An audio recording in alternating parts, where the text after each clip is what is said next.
punas na ako saglit ng pawis. Sorry po, kanina nakita niyo na po ata ang mga kapawisan ko dito. Ayun po. Pero, kidding aside, nagpapasalamat po ako sa Lord sa lahat-lahat. Sa lahat ng opportunities. And, yun. Salamat po sa Lord kasi nagkaroon po ako ng opportunity na makapagpunta ulit abroad na walang bayad. Malaking factor na walang bayad. Pero, syempre po, sa kabila nung ganon, kapalit po nun, ang daming ginagawa.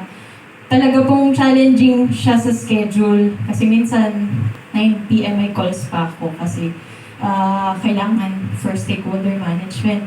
So, nagsistruggle po talaga ako to balance everything out. Hindi na ako nakakatakbo, just like the usual. So, ang daming nagbago dun sa routine ko.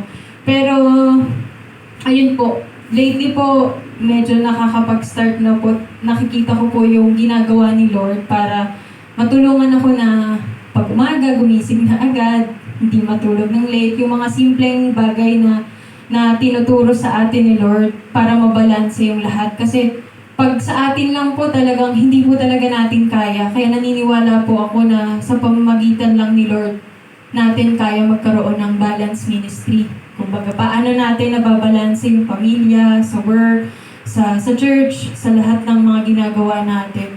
Ayun po, sobrang papuri lang po at pasasalamat sa Lord. And maging dun po sa ginawa niya sa Sports Fest po, yun wala pong mga nangyaring mga nasaktan, di ba po? Isipin niyo po 3 days, talagang contact sports naman siya, yung mga basketball, volleyball.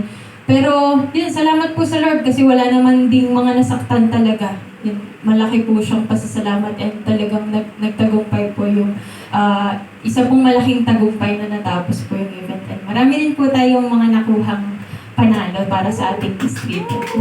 Salamat po sa lahat ng mga nakidalo, mga nagsumuporta po. Yan po. Sa Lord po lahat ng glory at papuri po.